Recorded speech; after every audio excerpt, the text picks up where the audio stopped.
Bonjour à vous mes chers élèves et bienvenue dans ce nouveau cours. Alors oui, cette carte date du début parce qu'on va faire un petit previously. Bon, petit, parce que bon, quand même, je vais pas durer encore 15 minutes. Mais histoire de vous remettre un petit peu dans le bain parce que bon, des semaines ont passé et vos souvenirs se sont effacés.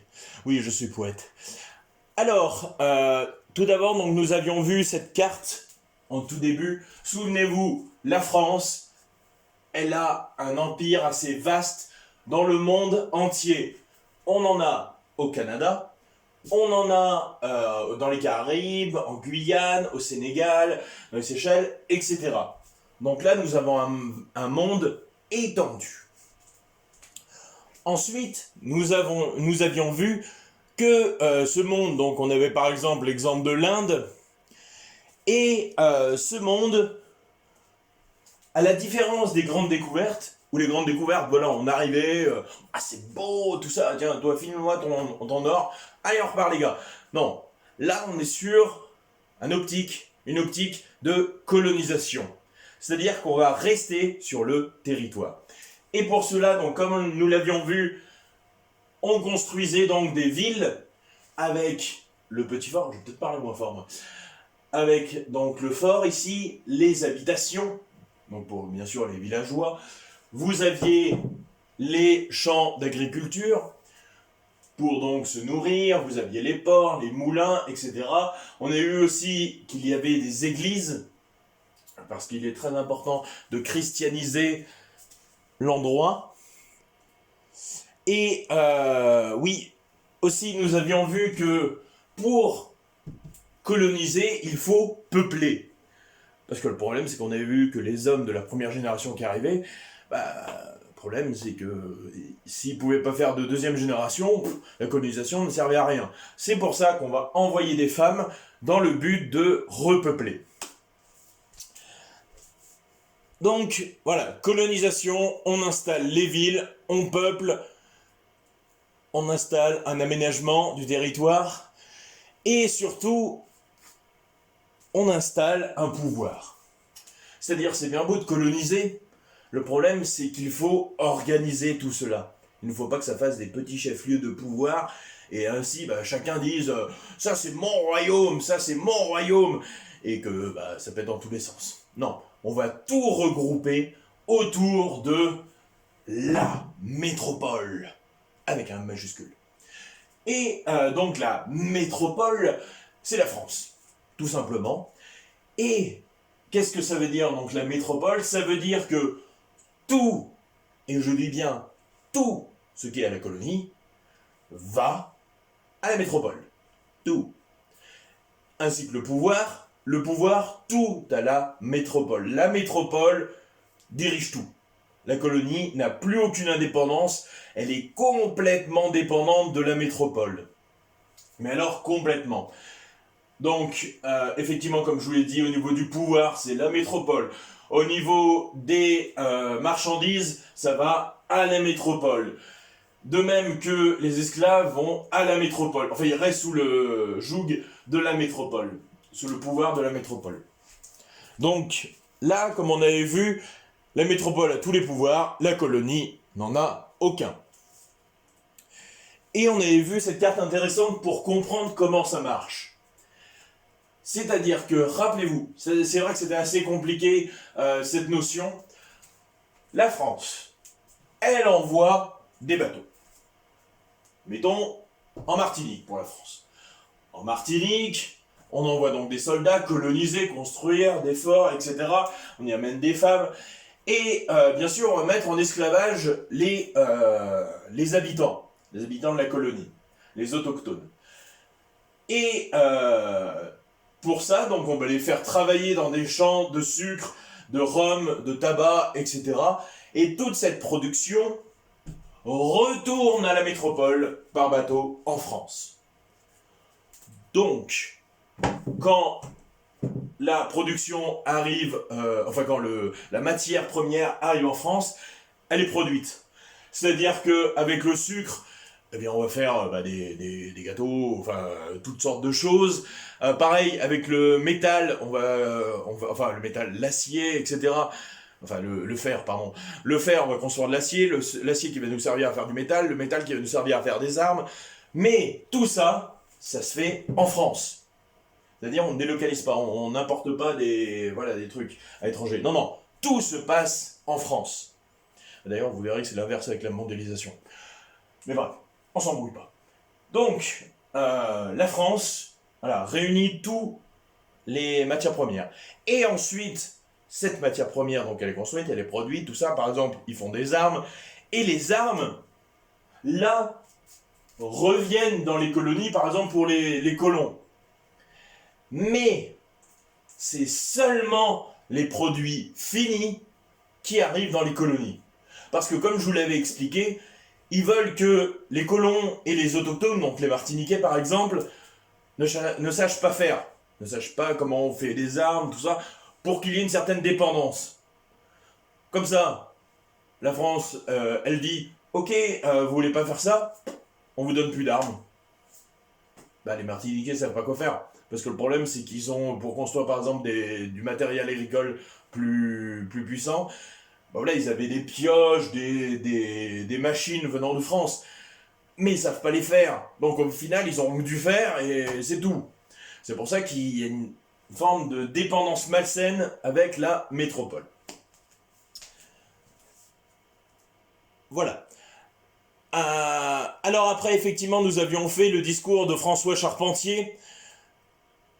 Et nous avions surtout regardé celui de Charles Delon. Souvenez-vous, avec la fameuse carte. Il passait par où? Oui. La fameuse carte où on voyait justement que Charles Delon avait fait un périple. Donc voilà, il était passé au Sénégal, ensuite au Cap de Bonne-Espérance, ensuite à l'île de la Réunion, île Bourbon, puis les Seychelles, et à Surat. Voilà, il s'était arrêté à Surat. Donc vous voyez, on avait vu justement, bon voilà, c'était un voyage assez difficile, mais que voilà, le jeu en valait la chandelle. Et pour cela, on avait vu qu'ils utilisaient des bateaux. Et ces bateaux, c'était les massiaques. Les massiaques, donc des bateaux massifs, vous pouvez vous en souvenir comme ça, massif, massiaque. Et voilà, ils étaient très grands, 900 tonnes, ils pouvaient soulever leur propre poids, bref, des mastodontes. Voilà, et grâce à ça, justement, on arrivait à transporter la marchandise, les esclaves, les colons, enfin, tutti quanti. Oui, je vous avais parlé des sabords, donc qu'on utilisait, et effectivement, ils faisaient la taille des cachalots. Ah, ça fait joli, c'est tout bleu. Bref. Mais, le point le plus important dans tout cela, parce que je vous avais expliqué. Voilà, on fait des voyages, on va à droite, on va à gauche, super. Le problème, c'est que c'est le bordel. Et oui, parce que le problème, c'est qu'on se retrouve avec des bateaux à droite, à gauche, qui reviennent, qui repartent, tac, tac, tac, tac. Et au début, avec... j'ai oublié son nom. Richelieu, voilà. Avec Richelieu, voilà, il dirigeait l'armée, tout ça, il avait commencé déjà à instaurer un certain ordre. Son successeur s'en foutait complètement. Et en fait, c'est Colbert, le comptable du roi, qui va justement prendre tout ça en main. Il va dire, attendez les gars, on va tout réunir pour une meilleure organisation.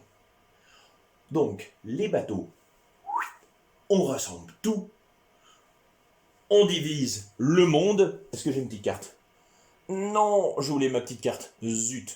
Bon, souvenez-vous, la carte, justement, il va diviser le monde en plusieurs parties, avec la compagnie du Nord, la compagnie des Indes occidentales, la compagnie des Indes orientales. Souvenez-vous, justement, il va diviser le monde. C'est chaque flotte ira dans sa zone. De ce fait, c'est beaucoup plus facile pour s'organiser. Parce que par exemple, vous avez des bateaux qui vont aller au Canada, tout ça, ils vont faire leur petit bordel. Ils vont revenir à la métropole, et au moins on saura qu'ils viennent du Canada, quand est-ce qu'ils sont partis, comment ça se fait. De même que ceux qui sont en Inde reviendront, voilà, on saura qu'ils viennent d'Inde, eux. Chacun, voilà, aura son pavillon, aura sa destination. Et ça clarifie tout. Mais il faut toujours organiser. Car comme je vous l'ai dit, on ne laisse pas une colonie comme ça, voilà, non. Déjà, tout est à la métropole, comme je vous l'ai dit précédemment. Mais surtout, on va essayer d'instaurer un pouvoir, déjà, au sein de la colonie, au sein de la colonie et des bateaux, et au sein de tout cet empire. Ça en fait du monde. Ouais. Et c'est compliqué. Alors, pour ça, donc vous avez ce texte que je vais vous lire. Appartiendra à la dite compagnie à perpétuité en toute propriété, justice et seigneurie, toutes les terres, places et îles qu'elle pourra conquérir sur nos ennemis, ou qu'elle pourra occuper, soit qu'elle soit abandonnée, déserte ou occupée par les barbares, avec tout droit de seigneurie sur les mines, minières d'or et d'argent, cuivre et plomb, et tout autre minéraux, même le droit d'esclavage et autres droits utiles qui pourraient nous appartenir à cause de la souveraineté des 10 pays. Je vous le laisserai le relire après, parce que c'est vrai qu'il est assez compliqué. Donc là, en gros, justement, ce qu'il dit, voilà, compagnie, elle a justice et seigneurie, donc le pouvoir, sur toutes les terres. La compagnie entrait ainsi en possession de Madagascar et des îles voisines déjà acquises par les Français. Elle devait établir dans ses possessions le culte catholique et pourvoir à l'entretien des ecclésiastiques qu'elle y transporterait. Elle possédait le droit de justice souveraine dans tous les pays qu'elle occuperait pour la dite compagnie. Donc là, c'est très important. Culte catholique. On arrive dans une colonie. Les gars, ils sont là. Oui, bonjour. Paf! Catholique. Voilà. C'est la logique. Voilà. C'est le but premier. Vous devez devenir catholique. Voilà. Et surtout, voilà, construire des églises et entretenir les ecclésiastiques. Les ecclésiastiques, c'était tous ceux qui se référaient à la religion chrétienne. Donc vous aviez les moines, les prêtres et tutti quanti, les évêques, etc. Donc tout ce petit monde de la religion chrétienne, tous ces chrétiens, justement, devaient en prendre soin, parce que c'était des personnes très importantes. Attention. Pour elle a dit compagnie équipée et armée tel nombre de vaisseaux qu'elle verra bon être, soit de guerre ou de commerce, arborés sur l'arrière d'Isseux le pavillon blanc avec les armes de France. Ça, on va y venir tout à l'heure. Chaque compagnie a un pavillon, c'est-à-dire un drapeau, tout bêtement, comme les pirates. Dans Pirates des Caraïbes, ils ont tous un drapeau. Dans One Piece, c'est pareil. Chaque bateau a son pavillon pour le reconnaître, pour savoir, tiens, lui, il vient d'ici, lui, il vient de là, donc tac, tac, tac, c'est beaucoup plus simple. Armes de France, établir des garnisons dans toutes les places ci-dessus, ou qui seront conquises ou bâties. De tel nombre de compagnies et d'hommes qu'elle estimera nécessaire y mettre armes, canons et munitions. Donc, on arrive sur un territoire, qu'est-ce qu'on fait? Paf! On met des armes. Paf! On met des hommes armés. Et voilà, pour sécuriser la zone. Parce que bon, les autochtones, parfois il y avait, voilà, ça partait d'un bon sentiment, tout le monde s'entendait bien, c'était parfait. Mais il y a des moments, c'était moins ça. C'est-à-dire, c'était, non, on n'est pas d'accord. Les Européens arrivaient, pan, maintenant vous êtes d'accord. Et mort. Voilà. Mais ce qu'il faut savoir, c'est que justement, on va instaurer donc des pouvoirs militaires. Pour la sûreté des dites places, lesquelles seront commandées par les capitaines et officiers de toute qualité, qu'elles pourront instituer et destituer, à la charge toutefois qu'ils nous prêteront serment de fidélité, ensuite serment particulier à la dite compagnie. Ouais, c'est... Vous voyez, c'est horrible. Vous voyez, c'est ça l'important de mettre des points dans des phrases. C'est respirer et comprendre. Parce que là, on a des phrases de 3 pieds de long, mais on n'y comprend que dalle. Et c'est ça qui est problématique avec les textes. Vous avez des grands textes, des grandes phrases, et le problème c'est que vous y perdez. C'est-à-dire que vous avez lu le début de la phrase, et quand vous lisez la fin, vous avez oublié le début. C'est terrible. Donc, qu'elle estimera nécessaire, voilà, les compagnies. Alors, compagnie et hommes, c'est-à-dire, donc, comme je vous ai dit, les militaires. Donc, c'est-à-dire qu'on a une petite île, je dis n'importe quoi, hein. On va mettre 15 hommes. On a une plus grande île, on va mettre une centaine d'hommes. Vous voyez, estimation. Et on va mettre la compagnie, donc, au niveau des bateaux. Et on va s'organiser. Pour aller par exemple, pour aller une petite île, on va pas mettre 15 bateaux. Ça sert à rien. On en a envoyé un. Alors pour une grosse île, vous voyez par exemple, Martinique, on va envoyer quelques bateaux. Canada, on va envoyer une bonne grosse flotte entière. C'est plus logique. Voilà. Donc voilà pour ce document. Je vous ai mis une pyramide du pouvoir. C'est-à-dire que tout en bas, vous avez des esclaves. Et on va voir qu'ils sont pas tout en bas pour rien. Parce qu'ils sont vraiment traités, comment le dire poliment, de manière misérable. Ensuite, vous avez les colons. Les colons, donc, qui ont justement du pouvoir un petit peu sur les esclaves. Voilà, ça va être le petit colon qui va s'installer dans sa petite ferme, tout ça, il va avec les esclaves. Ensuite, donc vous avez le colon. Ensuite, au-dessus, donc le colon, c'est un peu un citoyen, si vous voulez. C'est un citoyen de l'île. Et ces citoyens sont gouvernés par un gouverneur, donc de l'île. Et ce gouverneur, il est gouverné par un commandant. Donc le commandant, il va gérer l'île, la flotte et tout ça, et tutti quanti. Toute la flotte et tout ça, et tout ça, et tout ça, ça va être géré, par le roi et ses ministres. Mais voilà, donc le pouvoir au-dessus, c'est le roi. Et le pouvoir, bien sûr, au-dessus du roi, c'est Dieu. Et on va voir que Dieu, c'est important. Ouais. Alors,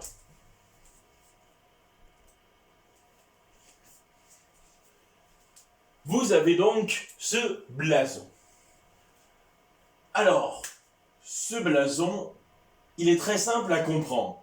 Pas forcément simple à voir, mais facile à comprendre. Tout simplement parce que quand on connaît justement les différents éléments de ce blason, c'est facile à comprendre. Par exemple, de chaque côté, ici et là, vous avez des autochtones, des étrangers. Et comment est-ce qu'ils sont représentés? Nus. Nus comme des vers. Avec des chapeaux un petit peu bouffants, etc.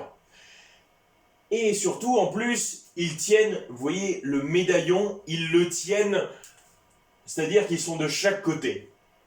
Ils sont vraiment, voilà, ils aident à soutenir le médaillon central où on trouve un mec à poil. Et ce mec, c'est le roi, c'est le king. On le reconnaît notamment avec son bâton de justice, mais aussi à sa couronne. C'est le roi.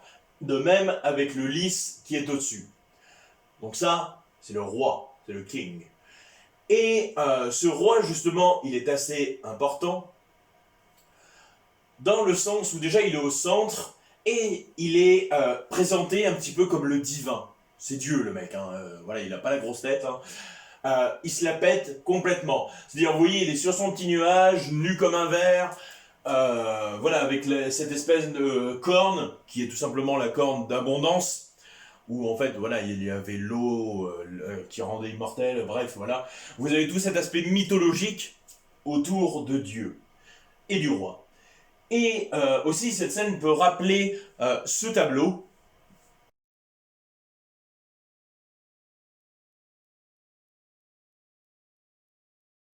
Vous voyez, ce tableau, justement, nous représente vraiment la scène. La scène entre Dieu et Adam. C'est-à-dire, justement, vous avez Adam qui lève le doigt, Dieu qui est là. Voilà, et la transmission de savoir.